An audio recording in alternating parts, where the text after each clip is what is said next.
Jadi karena itu emang imbal balik ya, Tuhan istri dunia itu sudah mencapai tingkat kemurkaan.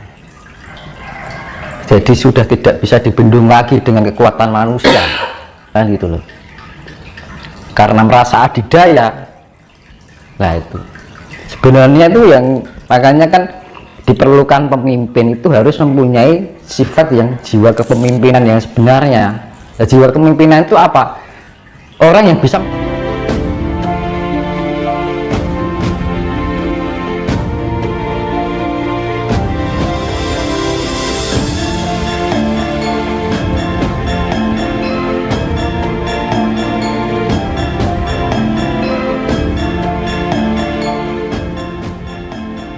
itu berkaitan dengan keegoan ya. Seorang pemimpin ketika egonya tidak bisa dikendalikan, makanya akan berpengaruh pada rakyatnya yang nggak berdosa, ya kan. Ini soalnya penggerak, ya kan. Makanya dibutuhkan seorang pemimpin itu harus bisa mengenal jati diri. Manakala seorang pemimpin itu tidak mengenal jati diri, kalau seorang pemimpin harus mempunyai jiwa jati diri. Nah, jati diri itu adalah kasih, ya kan. Nah, dia akan memikirkan kira-kira perilaku ini akan merugikan orang lain yang nggak berdosa nggak, gitu kan. Nah, karena apa? Zaman sekarang itu hanya keegoan yang dikedepankan tanpa memikirkan dampak itu tadi. Kasihan yang orang-orang yang nggak berdosa kan. Ya itulah makanya bumi ini harus digulung gitu loh. Jadi karena itu emang imbal balik ya, Tuhan istri dunia itu sudah mencapai tingkat kemurkaan. Jadi sudah tidak bisa dibendung lagi dengan kekuatan manusia, kan gitu loh. Karena merasa adidaya. Nah itu sebenarnya itu yang makanya kan diperlukan pemimpin itu harus mempunyai sifat yang jiwa kepemimpinan yang sebenarnya. Nah, jiwa kepemimpinan itu apa? Orang yang bisa memimpin dirinya sendiri terlebih dahulu. Kalau kita belum bisa memimpin diri kita dahulu, manakala diri kita menjadi pemimpin, ya jadinya kayak gitu. Padahal kalau kita mengenal jati diri kita, pasti Tuhan akan ikut dengan diri kita, dan perilaku kita berdasarkan kasih. Nggak mungkin dia akan melakukan suatu hal yang keburukan. Dan akhirnya apa? Karena apa? Segala aparat apa yang namanya tentara gitu kan, itu kan yang menggerakkan pasukannya kan pemimpinnya. Jadi kan tergantung pada ini ya kan, itu loh. Kalau orang pemimpin itu harus bisa memimpin dirinya sendiri. Kalau orang sudah bisa memimpin dirinya sendiri, dia pasti mempunyai sifat-sifat Tuhan. Nah gitu. Jadi orang itu yang pemimpin yang secara mutlak itu ya seperti itu. Tapi kalau jika dunia ini dipimpin oleh orang yang tidak mengenal jati dirinya, hancur-hancuran. Makanya untuk menjadi pemimpin itu dasarnya adalah kita harus mengenal jati diri dulu, memimpin diri kita sendiri, kan gitu. Karena apa? Kemurkaan itu ya terjadi karena apa? Karena pihak pemimpinnya. Makanya saya kembalikan tadi, manusia di dunia ini sudah menjadi parasit bagi alam ini, ya kan. Hewan nggak pernah merusak alam, tumbuhan juga nggak pernah merusak alam, kan yang menjadi merusak alam lah manusia sendiri kan gitu. Jadi gimana sekarang bikin nuklir mau diapakan? Kalau nuklir dilempar itu kan yang merusak alam juga kan. Begitu juga makhluk-makhluk ya orang-orang yang nggak berdosa kan gitu. Nah kadang-kadang gitu loh, karena apa? Sifat-sifat ya darani dajjal mendunia ya itu mas. Karena sudah, makanya saya bilang identitas bumi sudah tidak menyatu dengan identitas langit. Itu. Jadi sifat-sifat manusia ini sudah merajai bumi ini. Nah kalau bumi ini sebenarnya merasa sakit dengan ulah manusia itu. Gitu. Karena apa ya itu tadi? Kalau kita tidak bisa, misalkan ada orang dia tidak bisa menguasai dirinya sendiri, diangkat seorang pemimpin karena dia mempunyai mungkin ya kepangkatan atau apa gitu ya, kewenangan gitu kan. Akhirnya apa yang terjadi adalah kehancuran. Makanya untuk diperlukan seorang pemimpin itu harus bisa mengenal dirinya dulu, dan mengenal diri itu pasti dia akan mengenal sifat-sifat Tuhan, ya kan.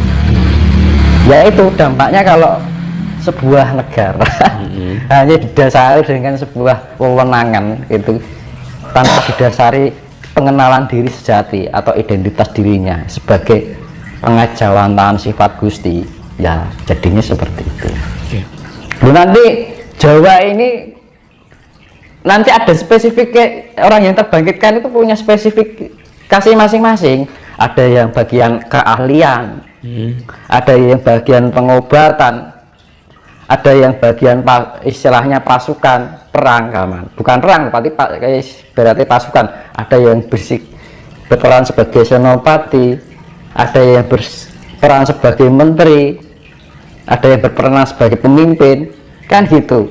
Nanti sudah disiapkan nanti para light worker lah ibaratnya, para pekerja cahaya ini terbangunkan kecerahannya, kesadarannya, spiritnya dibangunkan, nanti punya spesifikasi masing-masing. Ada yang ahli, ya kayak bengkel itu ada ahlinya, ya ada bagian ini, ada bagian itu. Nanti sudah disediakan oleh leluhur masing-masing, punya kelebihan masing-masing yang saling melengkapi akhirnya.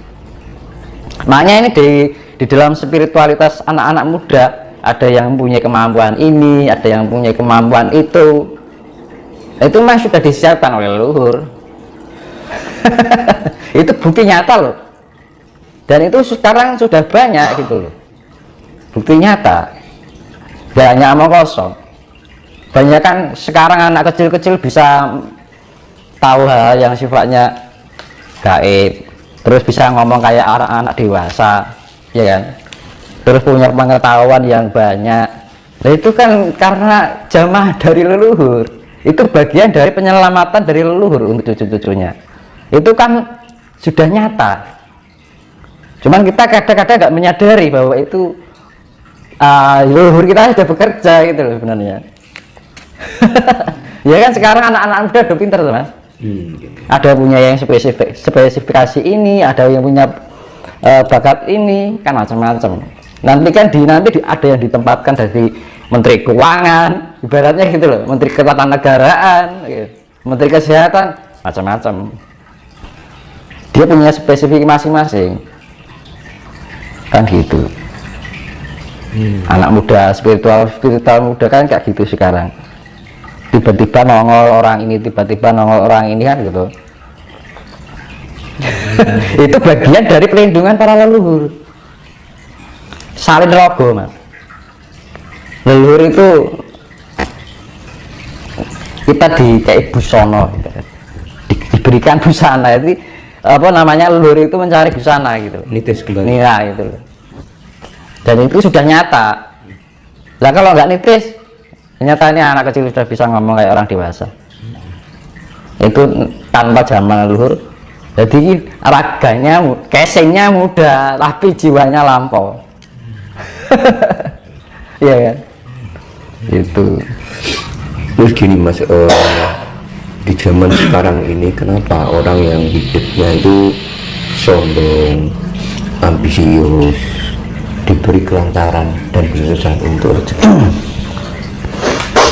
Itu nanti orang yang dimurka sekarang gini woy. Saya ibaratkan Kurawa dan Pandawa. Kurawa sama Pandawa hidupnya enak mana mas? Enak, Kurawa. Kalau dilihat dari sisi ekonomi ya kan dienakan itu kan. Tapi habis manis apa dibuang loh, iya toh. Kurawa kan dienakan toh, habis manis apa dibuang, akhirnya yang dimuliakan apa Pandawa kan. Nah itu, jadi jangan tergiur dengan kenikmatan dunia. Justru orang Pandawa yang mempunyai jiwa Pandawa ini perangnya dengan air mata kasih. Tahu maksudnya air mata kasih? Nah itu harus diinjak-injak, harus ditindas, harus direndahkan, harus diasingkan, dianggap aneh, ya.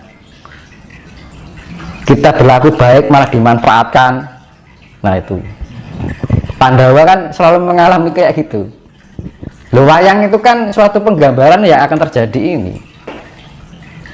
Cuma diceritakan dalam cerita wayang kan gitu. Lah Kurawa kan hidupnya enak-enak, tapi akhirnya habis kan.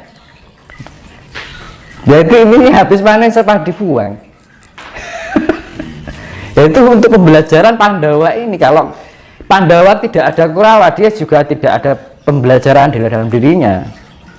Bagaimana mengenal kesabaran, bagaimana mengenal keikhlasan, bagaimana bisa mengenal kasih. Karena ada Kurawa, sering ditindas. Kita belajar dari penindasan itu. Jangan suatu penindasan itu dijadikan suatu ketidakadilan, tapi suatu pembelajaran. Bahwa sifat-sifat buruk itu suatu pembelajaran kita untuk menjadi pribadi yang lebih ikhlas, lebih mempunyai kesabaran, lebih mempunyai jiwa yang luhur. Kan ngono. Justru nek Pandawa kalau nggak ada Kurawa juga nggak akan mengerti juga. Tapi dienakan tuh habis manis setelah dibuang. Ngono lho, Mas. Jadi ya jangan kalau di dunia ini merasa orang hidupnya seenaknya saja, malah hidupnya secara ekonomi dienakkan, ya nanti ya gambarannya kayak antara Pandawa dan Kurawa itu nanti. Ya sama halnya negara kita ibaratnya ya ditindas terus oleh negara-negara lain. Makanya akan selamat lebih banyak karena Pandawa itu digambarkan seperti Jawa ini di Nusantara digambarkan seperti Pandawa karena sering ditindas, dimanfaatkan, ya kan. Ya akhirnya apa yang Kurawa ini habis manis setelah dibuang. Ya loh, habis manis setelah dibuang kan dienakan dulu baru diguak kan, Mas.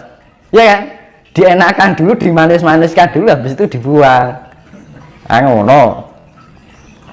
Kalau kita ya namanya berakit-rakit ke hulu, berenang ke tepian.